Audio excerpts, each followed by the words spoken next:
Radhe Radhe Radhe YouTube family बहनों। कितने दिनों से हम भजन नहीं डाल पा रहे थे क्योंकि हमारे साथ कुछ परिस्थिति ऐसी थी कि हम भजन नहीं डाल पा रहे थे। उधर मेरी सासू माँ भी खत्म हो गई थी। तो आपको तो पता है कि समाज में रहती है तो क्या होता है कि अरे 4 दिन नहीं हुए हैं मरे हुए ज्यादा भजन डाल भी लग गए, जाकी वजह से हम लोग नहीं गा पा रहे थे।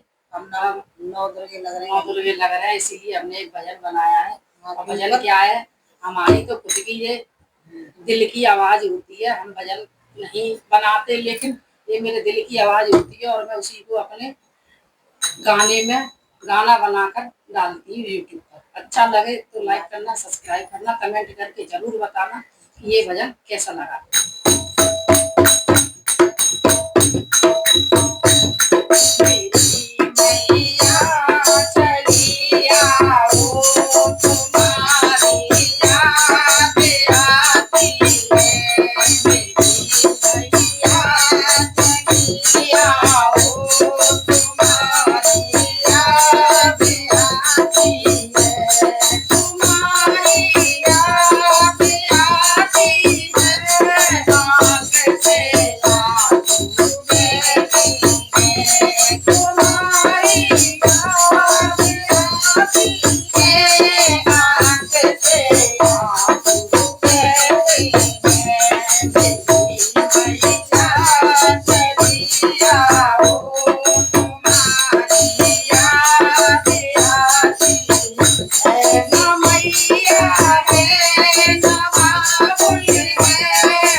जय माता दी।